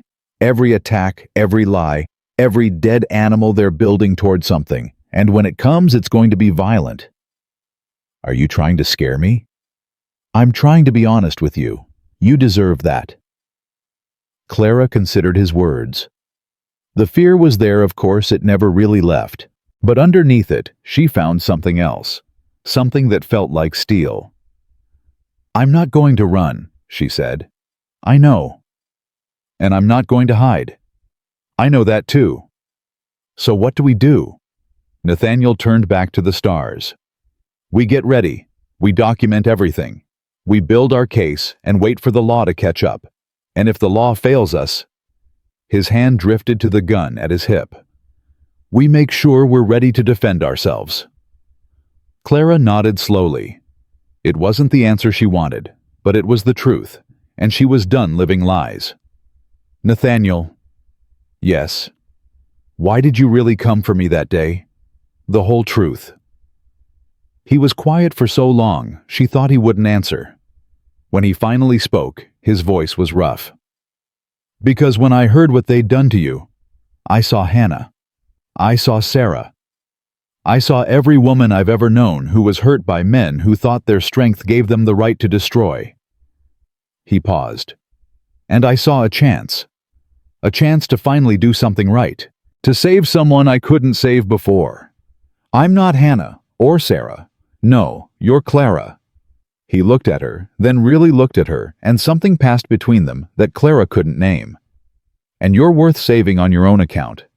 Not because of who you remind me of, but because of who you are." Clara felt her heart skip. This was dangerous territory. She was a widow of barely a month, a woman with nothing to her name dependent on this man's charity. She had no business feeling the warmth that was spreading through her chest, but she felt it anyway. "We should go inside," she said quietly. "It's cold." "It is." Neither of them moved. "Clara," Nathaniel started. "Don't." She held up a hand. "Whatever you're going to say, don't say it yet. There's too much happening, too much at stake. I can't add anything else to the weight I'm carrying." He nodded slowly, accepting her words. "When you're ready." "If I'm ever ready." "When?" he repeated firmly. "You will be, and I'll wait." Clara turned and walked inside, her heart pounding. She didn't look back. If she looked back, she might do something foolish, might say something she couldn't take back. But as she climbed the stairs to her room, she realized something had shifted. Something fundamental. She wasn't just surviving anymore, she was fighting. For her dignity, for her future, for the possibility of a life she'd never dared to imagine. The Crawfords wanted her destroyed. They would find that Clara Whitmore was much harder to break than they'd anticipated. The letter from Judge Harrison arrived on a Tuesday morning 3 weeks after the attack on the Oregon family. Clara was helping Consuelo with breakfast when Nathaniel came in from the cold, an envelope in his hand, and something like triumph in his eyes. "It's happening," he said, setting the letter on the table. "The judge has reviewed our evidence. He's ordering a formal hearing in Cheyenne. The Crawfords have to answer for everything: the property theft, the defamation, the attacks." Clara's hands trembled as she picked up the letter. The words swam before her eyes. Legal language she barely understood, but the meaning was clear. Someone in authority had finally listened. "When?" she asked. 2 weeks. We'll need to travel to Cheyenne, present our case. The Crawfords will be there too." Nathaniel's jaw tightened. "It won't be pleasant. They'll say everything they can think of to discredit you." "I know. You'll have to face them. In public. In front of everyone." Clara set down the letter and met his eyes. "Good. I want to face them. I want everyone to see who's telling the truth and who's lying." Consuelo crossed herself. Gracias a Dios. Finally some justice. But Nathaniel's expression remained guarded. "Don't celebrate yet. The Crawfords have friends in high places, money, influence. This hearing is a chance, not a guarantee." "It's more than I had a month ago," Clara said quietly. "A month ago I was dying in a blizzard with nothing but half a loaf of bread. Now I have evidence, witnesses, and someone willing to stand with me. That's not nothing." Nathaniel's face softened. "No, it's not nothing at all." The 2 weeks before the hearing passed in a blur of preparation. Nathaniel gathered statements from everyone willing to speak: Martha Pearson, the rancher from the next valley; Sarah Miller, even the Oregon family who'd agreed to delay their journey south to testify about the ambush. Clara spent hours with Nathaniel going over her story, making sure every detail was straight, every timeline clear. It was exhausting dredging up the memories she'd tried so hard to bury. The shearing, the cold, the terror of those hours in the blizzard. But with each telling, something strange happened. The memories lost their power. They became facts instead of wounds, evidence instead of trauma. "You're getting stronger," Consuelo observed one evening. "I can see it in how you hold yourself." "I don't feel stronger. I feel tired." That's what strength feels like sometimes. Tired but still standing. The night before they were set to leave for Cheyenne, Clara couldn't sleep. She found herself wandering the ranch house in the darkness, eventually ending up in the kitchen, where a single lamp still burned. Nathaniel was there, sitting at the table with a cup of coffee and a stack of papers. He looked up when she entered, but didn't seem surprised. Couldn't sleep either. Too much thinking. Clara sat across from him. What if it doesn't work? What if the judge believes them instead of us? Then we appeal, we fight, we don't give up. You make it sound simple. It's not simple. It's just necessary. Nathaniel pushed the papers aside and looked at her directly. "Clara, I need to tell you something before tomorrow. Something I should have said before." Her heart quickened. What is it? Whatever happens in that courtroom, whatever the Crawfords say or do, I want you to know that I believe you. Completely. Without reservation. He paused. I've known a lot of people in my life. Good ones, bad ones, everything in between. And I can tell when someone's lying. You're not lying. You never were. Clara felt tears prick her eyes. Why does that matter so much to me? Your belief. Because you've spent 7 years surrounded by people who made you doubt yourself. Who told you that you weren't good enough, weren't worthy enough, weren't anything at all. Nathaniel's voice was gentle but firm. That changes a person. Makes them forget who they really are. So I'm telling you now, before we walk into that courtroom, you are good enough. You are worthy. And nothing the Crawfords say tomorrow can change that. Clara couldn't speak. The words had hit something deep inside her, something that had been waiting a long time to be acknowledged. Thank you, she finally managed. Don't thank me for telling the truth. That's just basic decency. He stood gathering his papers. Get some sleep if you can. Tomorrow's going to be a long day. He was at the door when she called out. Nathaniel. He turned. Whatever happens tomorrow, thank you. For everything. For finding me. For believing me. For fighting for me when no one else would. Something flickered in his amber eyes. You're welcome, Clara. Now get some rest. The journey to Cheyenne took 2 days. They traveled in a small group, Nathaniel, Clara, Miguel, and 2 of the hands for protection. The roads were still thick with snow, and progress was slow. Clara spent most of the journey in silence, watching the landscape pass, preparing herself for what was coming. She'd never been to Cheyenne, never seen a real courtroom. The prospect was terrifying. But underneath the fear was something else. Anticipation. A hunger for justice that had been building since the moment Henrietta had picked up those shears. They arrived the evening before the hearing and took rooms at a modest hotel. Nathaniel went to meet with the judge's clerk, while Clara tried to eat dinner, though the food tasted like sawdust.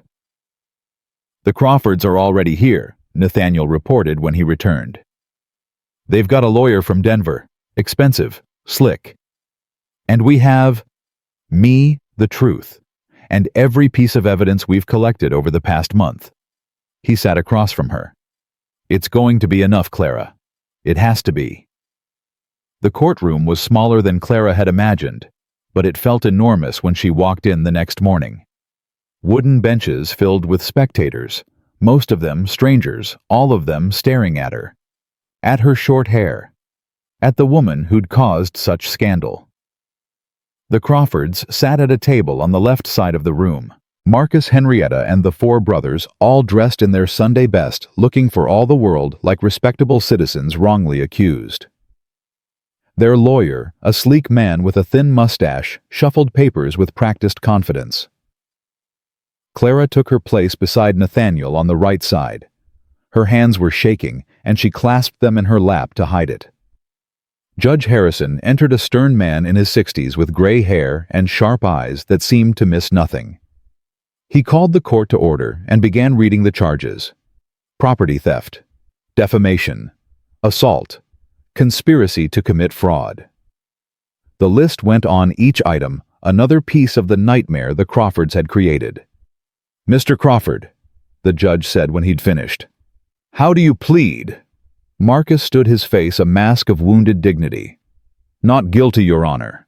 Every charge is a fabrication invented by this woman to steal what rightfully belongs to our family. And you, Mrs. Whitmore, do you stand by your accusations?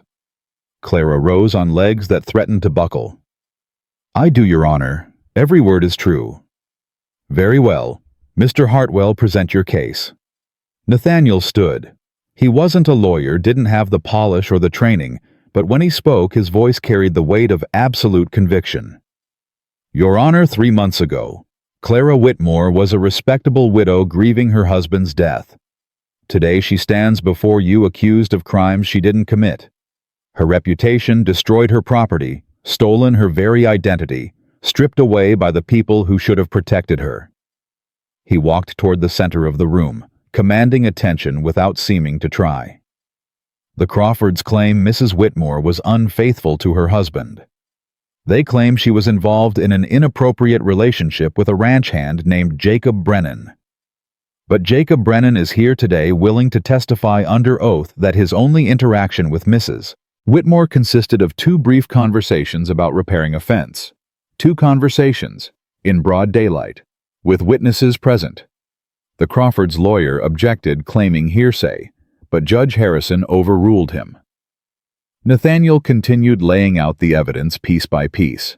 The shearing, the exile, the dead cattle, the poisoned water, the ambush on the Oregon family. Each incident documented, each one pointing to the Crawfords as the perpetrators. The Crawfords claim they were protecting their family's honor, Nathaniel concluded. But what honor is there in attacking a defenseless widow? What honor is there in spreading lies, destroying property, shooting at innocent travelers? The only thing the Crawfords have protected is their own greed. They wanted William Whitmore's property, and they were willing to destroy his widow to get it. The Crawfords' lawyer rose for the defense. He was smooth, Clara had to admit. He painted a picture of a grieving family, devastated by their brother's death, concerned about the strange woman who'd come from nowhere to marry him. Mrs. Whitmore had no family. The lawyer said, his tone dripping with implication. No references, no history anyone could verify. She arrived in this territory as a mail-order bride willing to sell herself to the highest bidder. Is it so unreasonable that a family would have concerns about such a woman? Clara felt Nathaniel tense beside her, but she put a hand on his arm. Let them talk. Let them reveal themselves. And when their beloved brother died, the lawyer continued. Naturally, they were distraught. Perhaps they acted hastily. Perhaps they were too harsh. But can we really blame them for wanting to protect their family from a woman who, by her own admission, failed to produce a single child in 7 years of marriage? The words stung, but Clara kept her face neutral. She'd heard worse. She could survive this. As for the alleged attacks, the lawyer waved a dismissive hand. There's no proof the Crawfords were involved. Anyone could have killed those cattle. Anyone could have cut those fences. Mr. Hartwell is simply looking for someone to blame. When it was time for witnesses, Jacob Brennan went first. He was nervous, his red hair sticking up at odd angles, but his voice was steady as he recounted his conversations with Clara. She asked if I could help repair the fence line, he said. I said I'd be happy to in exchange for some of her preserves. That's all. We talked for maybe 5 minutes total. Never touched her. Never said anything improper. I was just trying to be neighborly. And why should we believe you? The Crawfords' lawyer pressed. You work for Mr. Hartwell now. You have every reason to lie. I work for Mr. Hartwell because the Crawfords ran me out of my last job, Jacob shot back. They spread the same lies about me they're spreading about Mrs. Whitmore. I couldn't find work anywhere in the county until Nathaniel took me on. So yes, I'm grateful to him. But that doesn't make me a liar. Martha Pearson testified next, her voice trembling but determined. She described seeing Clara on the road that terrible day, shorn and bleeding and half frozen. I should have done more, she said, tears streaming down her face. I was a coward. But I saw what they did to her. I saw her head all cut up and bloody. Nobody deserves that. Nobody. The Oregon family testified about the ambush. The rancher from the next valley testified about the Crawfords' long history of intimidation.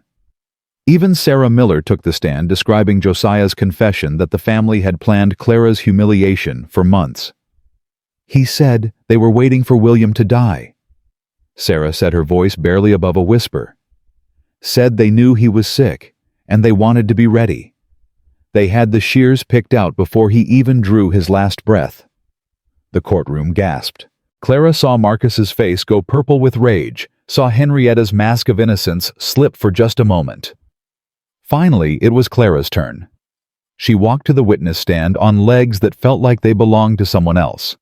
The eyes of the courtroom pressed against her curious, judgmental pitying. Mrs. Whitmore, Nathaniel said gently, please tell the court what happened on the morning of December 15th. Clara took a deep breath and began to speak. She told them everything. William's illness, his death, the 3 days of grief before the Crawfords arrived, the accusations, the shearing, the exile into the blizzard with nothing but a carpet bag and the clothes on her back. She didn't cry. She'd cried enough. Instead, she spoke clearly, steadily, letting the facts tell their own story. "And what happened after you left the Crawford property?" Nathaniel asked. "I walked for 3 miles through the blizzard. I found an abandoned cabin near Bone Creek. I nearly died that night." Clara paused. "I would have died if Mr. Hartwell hadn't found me the next morning." "And since then?" "Since then I've been working at Iron Creek Ranch. Honest work for honest wages. I've watched the Crawfords kill Mr. Hartwell's cattle poison, his water cut his fences. I've seen them attack innocent people, just because those people might have been coming to help me." Clara looked directly at the Crawfords for the first time. "I've seen who they really are." The Crawfords' lawyer stood for cross-examination, his smile predatory.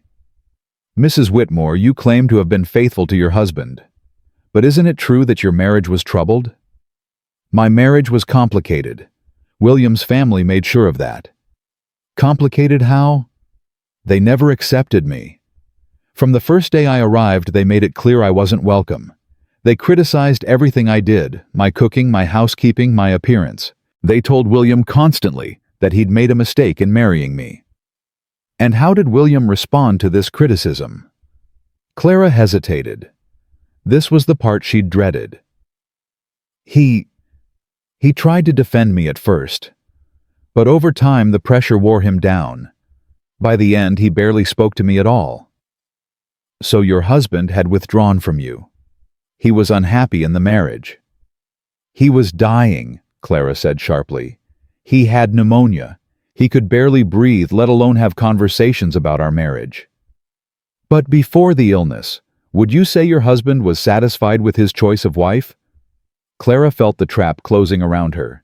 If she said yes, they'd call her a liar. If she said no, they'd use it against her.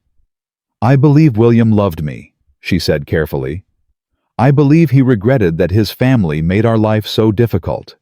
And I believe that if he could see what they've done to me since his death, he would be ashamed of them. That's speculation, not fact. No, it's truth." Clara reached into her pocket and pulled out a folded piece of paper. "This is the last entry from William's journal. The Crawfords told me I couldn't take it, but I copied the words before I left. I've carried them with me ever since." The Crawfords' lawyer objected, but Judge Harrison overruled him. "Let her read it." Clara unfolded the paper, her hands steady now. "C tends to me without complaint," she read. "I chose well, despite what family says. If something happens to me, I pray she finds happiness. She deserves better than the life I've given her." Silence filled the courtroom. "William wrote those words 3 days before he died," Clara continued. "He knew his family hated me. He knew they would try to destroy me. And his last wish was that I find happiness." She looked at the judge. "I'm not asking for revenge, Your Honor. I'm asking for justice. I'm asking for the chance to rebuild my life without the Crawfords trying to tear it down." The closing arguments were brief. The Crawfords' lawyer made one last attempt to paint Clara as a schemer, a manipulator, a woman who'd somehow orchestrated her own persecution. But his words fell flat against the weight of evidence. Nathaniel's closing was simple. "Your Honor, you've heard the testimony. You've seen the evidence. Clara Whitmore is not a criminal. She's a victim, and the people who victimized her are sitting right there." He pointed at the Crawfords. "I ask you to hold them accountable, not for revenge, but for justice, so that the next widow, the next orphan, the next vulnerable person in this territory knows that the law will protect them." Judge Harrison retired to consider his verdict. The wait was agony, 2 hours that felt like 2 years. Clara sat rigid in her seat, afraid to hope, afraid to breathe. When the judge returned, his face was grave. "I have reviewed the evidence presented by both parties," he said, "and I have reached my decision." Clara's heart stopped. The property known as the Whitmore Ranch, including the house outbuildings and all contents, is hereby restored to Clara Whitmore as the legal widow and heir of William Whitmore. The Crawfords' claim to the property is denied. A murmur ran through the courtroom. Furthermore, I find substantial evidence that Marcus Crawford, Henrietta Crawford, Silas Crawford, Solomon Crawford, Ezra Crawford, and Josiah Crawford engaged in a pattern of harassment, defamation, and criminal assault against Mrs. Whitmore.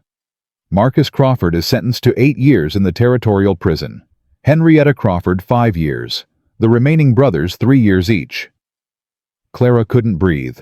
She heard the words, understood them intellectually, but they didn't seem real. Finally, the judge continued, I am ordering the Crawfords to pay restitution to Mrs. Whitmore in the amount of $5,000 for damages to her reputation and livelihood, and an additional $2,000 to Mr. Hartwell for the destruction of his property. Marcus Crawford shot to his feet. This is an outrage. You can't. I can and I have. Judge Harrison's voice was cold. You had your chance to present your case, Mr. Crawford. You chose to lie under oath instead. Now you'll face the consequences. He banged his gavel. Court is adjourned. Deputies take the prisoners into custody. The chaos that followed was a blur. The Crawford brothers shouting, Henrietta screaming, deputies moving in with handcuffs. Clara sat frozen in her seat, unable to process what had just happened. Then Nathaniel's hand was on her shoulder. It's over, he said quietly. You won. Clara looked up at him, and something broke loose inside her. The tears she'd held back for so long finally came, not tears of grief or fear, but tears of relief, so profound they felt like drowning. I won, she whispered. You won. She stood on shaking legs and did something she'd never dared do before. She wrapped her arms around Nathaniel Hartwell and held on like he was the only solid thing in a spinning world. And he held her back steady and strong, just as he'd been from the very beginning. The journey back to Iron Creek Ranch felt different from the journey out. The same snow-covered roads, the same bitter cold, but something had shifted in the air itself. Clara sat in the wagon beside Nathaniel, wrapped in blankets against the wind, and for the first time in months, she didn't feel hunted. You're quiet, Nathaniel observed as they crested a hill. I'm thinking. About what happens now. Clara pulled the blanket tighter. The Crawfords are in prison. I have my property back. The lies have been exposed. She paused. I don't know what to do with a future I never expected to have. Nathaniel was quiet for a moment. What do you want to do? It was such a simple question, such an impossible question. For 7 years, Clara's wants had been irrelevant. She'd wanted William's family to accept her, they never did. She'd wanted children, her body refused. She'd wanted peace, and instead she'd gotten shears and snow and shame. I don't know, she admitted. I've spent so long just trying to survive that I forgot how to dream. Then maybe it's time to remember. They arrived at the ranch as the sun was setting, painting the snow in shades of gold and pink. Consuelo met them at the door, her face alight with joy. I heard, she said, pulling Clara into a fierce embrace. The whole county's heard. Justice finally. Gracias a Dios. It doesn't feel real yet, Clara confessed. It will. Give it time. That night the ranch celebrated. The hands built a bonfire in the yard, and someone produced a fiddle.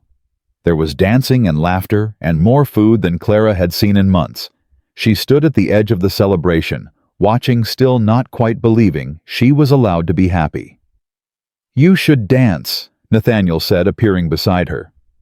I don't know how. Neither do half the men out there. Hasn't stopped them. Clara smiled despite herself. Maybe later. I'll hold you to that. He rejoined the celebration, and Clara watched him go. Watched the way he moved among his people, clapping shoulders, sharing jokes, completely at ease, in a way she'd never learned to be. He cares for you. Clara turned to find Consuelo beside her, 2 cups of warm cider in her hands. He cares for everyone, Clara said, accepting a cup. Not like this. Consuelo's dark eyes were knowing. I've been with him 15 years. I've seen him help dozens of people take in strays, fight battles that weren't his to fight. But I've never seen him look at anyone the way he looks at you. Clara's heart stuttered. He's just being kind. Men don't ride through blizzards for kindness, mija. They don't defy powerful families and spend months building legal cases for kindness. Consuelo took a sip of her cider. He loves you.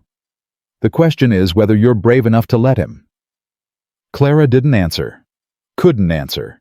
The word love felt too big, too dangerous, too much like a dream that would shatter if she examined it too closely.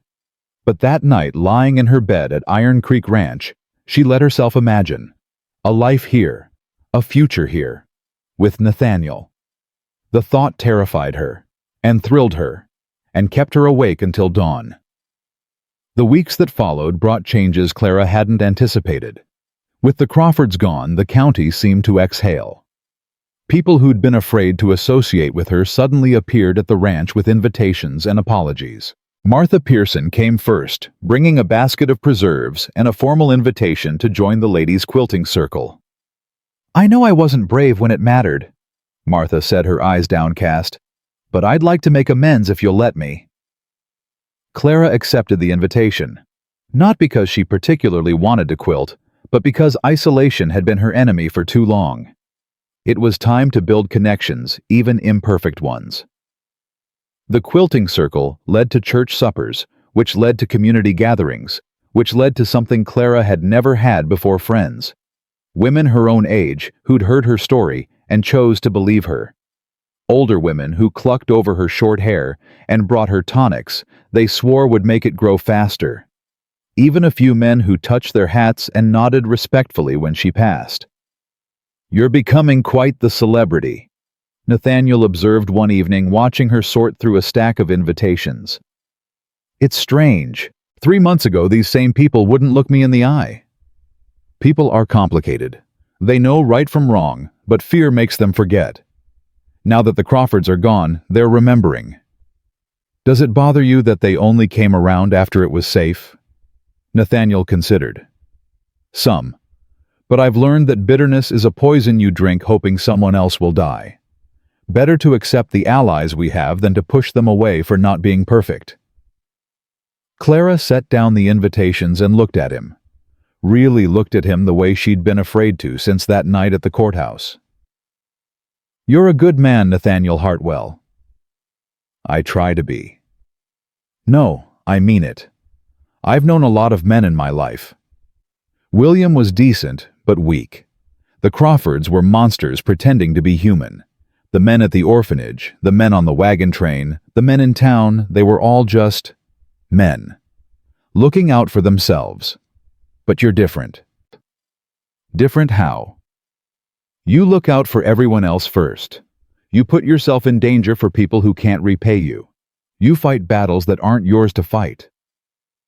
Clara shook her head. I didn't know men like you existed. Nathaniel was quiet for a long moment.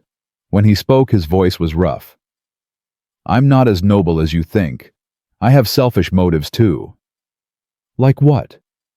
Like wanting you to stay. The words hung in the air between them. Clara felt her breath catch. Nathaniel, I know it's too soon. I know you're still healing. I know you need time. He stepped closer, close enough that she could see the gold flecks in his amber eyes. But I want you to know that when you're ready, if you're ever ready, I'll be here. Clara's heart was pounding so hard, she was sure he could hear it. What if I'm never ready? What if William's death and everything after broke something in me that can't be fixed? Then I'll still be here. He reached out and took her hand, his fingers warm and rough. Not because I expect anything in return, but because this is where you belong. This ranch, this community, this family we've built, it's yours now, whether you want me or not. Clara felt tears prick her eyes. I don't deserve this. You deserve more than you know. Nathaniel squeezed her hand, then released it. But I've said enough for now. Just think about it. That's all I ask." He left her standing there, holding an armful of invitations, her mind spinning with possibilities she'd never allowed herself to consider. Spring came slowly to Wyoming, the snow retreating inch by inch, revealing the brown earth beneath. Clara's hair grew longer, falling past her ears now, the auburn shot through with silver that caught the light. She'd stopped trying to hide it. The silver, she'd decided, was a badge of honor, a reminder of what she'd survived. The letter from the territorial prison arrived on a March morning. Clara recognized the cramped handwriting immediately. Josiah Crawford, the youngest brother. She almost threw it in the fire unread. But something made her hesitate. "What is it?" Consuelo asked, seeing her expression. "A letter from Josiah Crawford." Consuelo's face hardened. "Burn it." "I should." Clara turned the envelope over in her hands. "But I want to know what he has to say." She opened it carefully, as if the paper itself might bite. The letter was short, the handwriting shaky. "Mrs. Whitmore, I don't expect forgiveness. I don't deserve it. But I need you to know that I'm sorry. Not because I got caught, but because what we did was wrong. I knew it was wrong at the time, but I was too weak to stop it. Sarah was right about me. I'm a coward. I did what my brothers told me to do because I was afraid of what would happen if I didn't. That's not an excuse. It's just the truth. I think about that day a lot. The day Henrietta cut your hair. I remember how you didn't scream, didn't beg. Just looked at us with those eyes that said you knew exactly who we were and what we were doing. I've never been more ashamed of anything in my life. You probably won't believe this, but I hope you find happiness. Real happiness, the kind my family never would have let you have.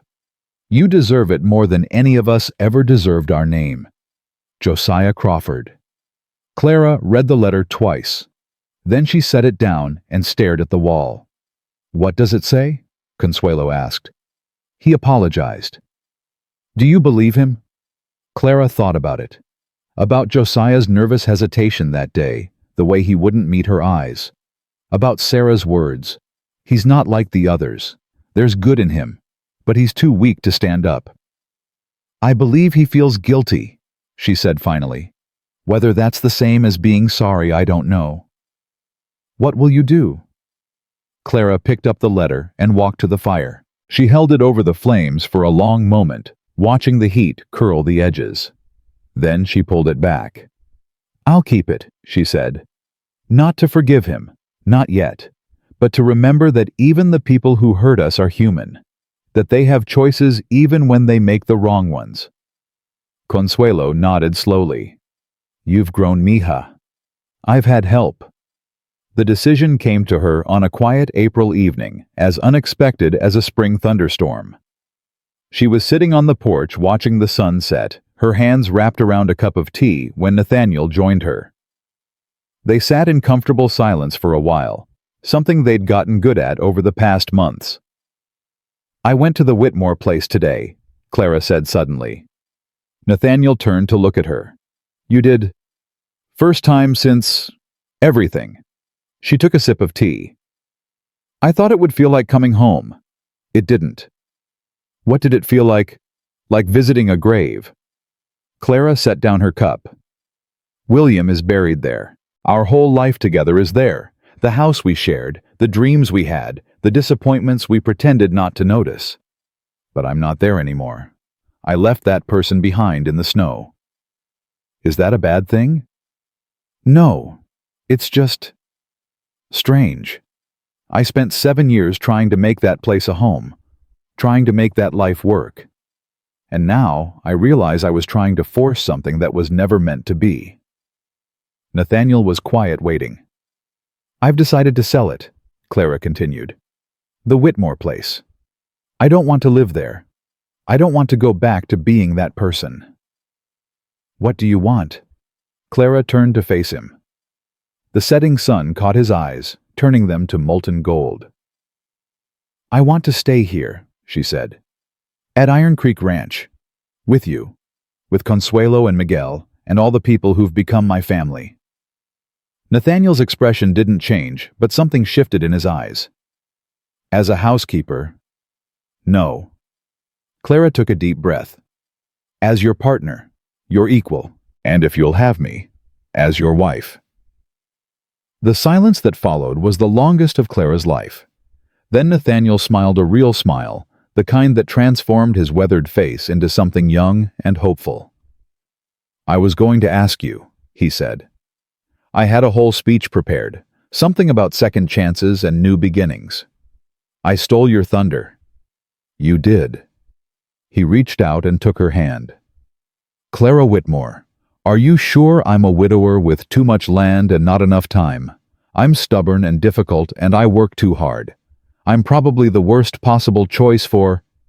Clara leaned forward and kissed him. It was a brief kiss, gentle, almost shy, but it silenced his protests more effectively than any words could have. I'm sure, she said when they parted. I've never been more sure of anything in my life.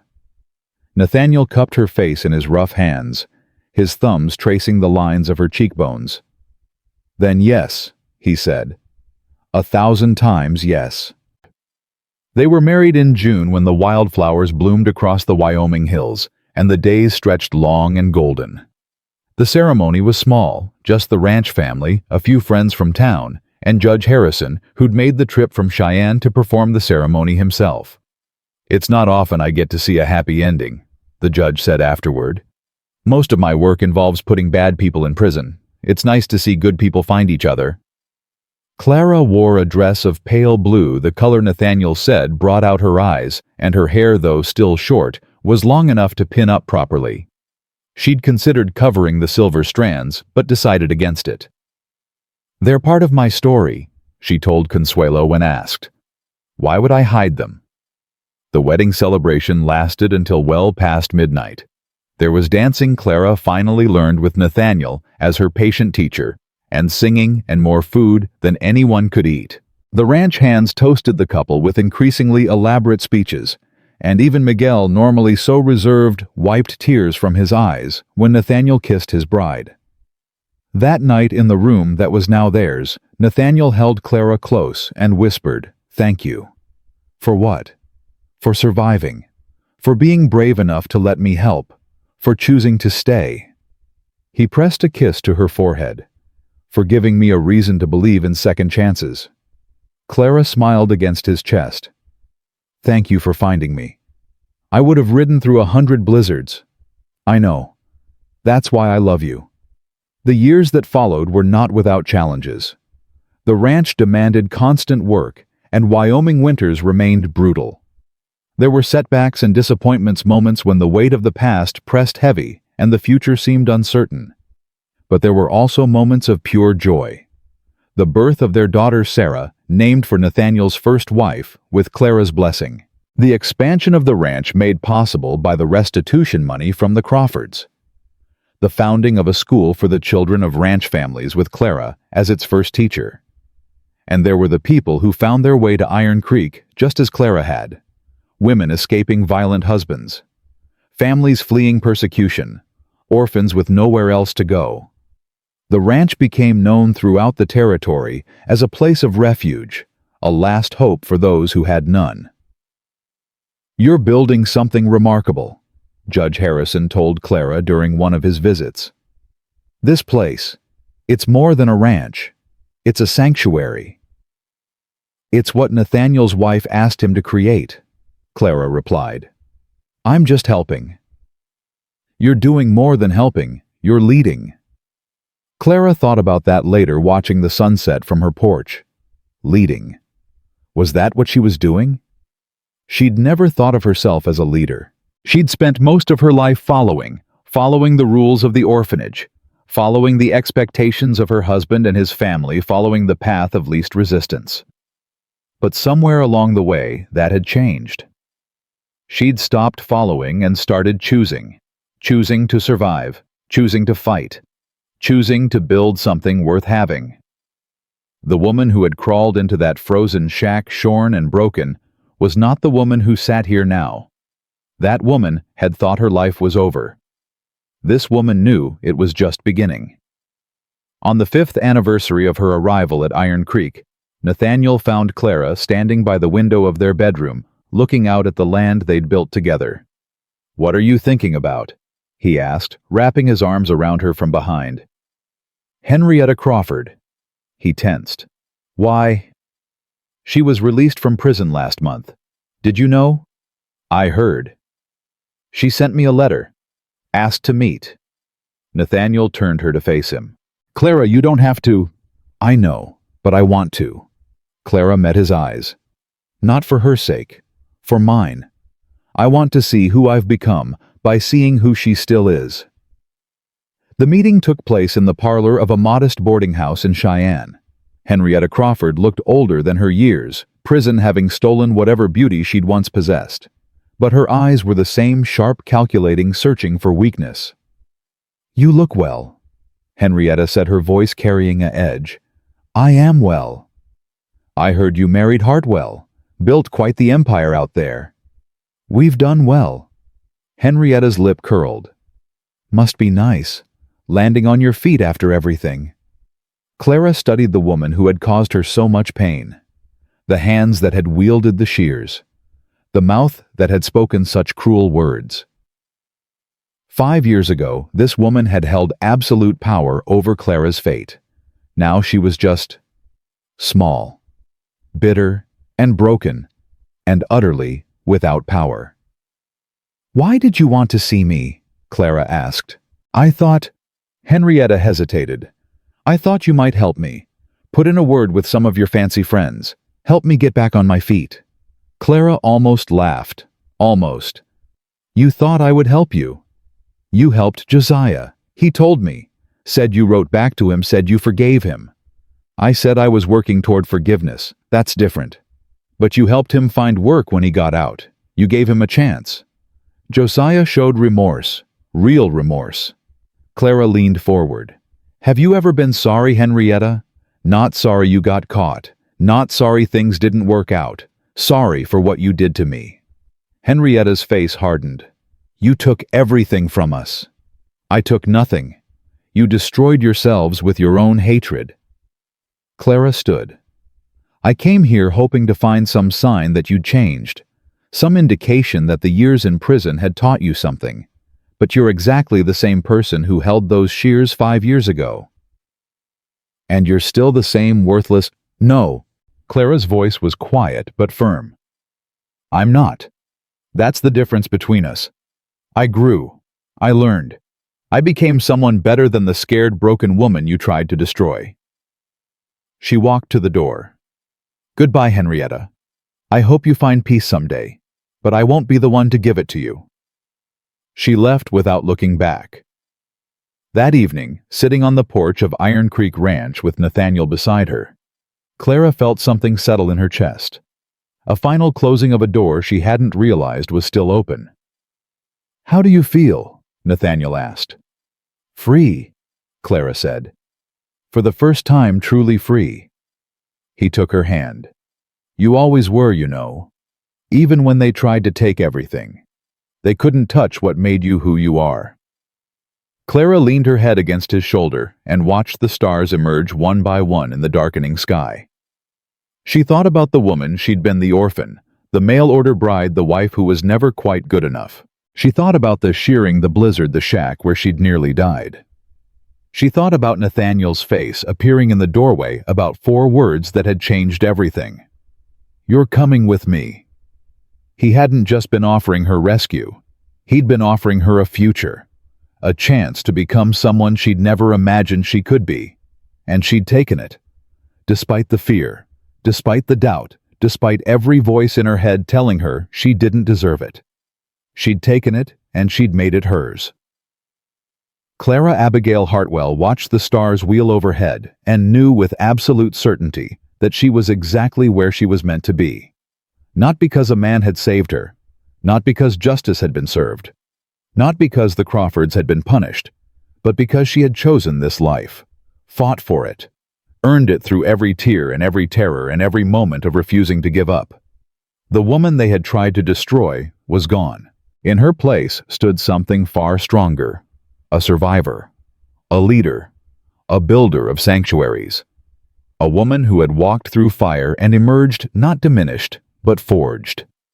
And as the night settled soft and peaceful over the Wyoming hills, Clara Hartwell smiled. She had come through the storm. She had found her home. And nothing, not cruelty, not shame, not all the hatred in the world would ever take that from her again.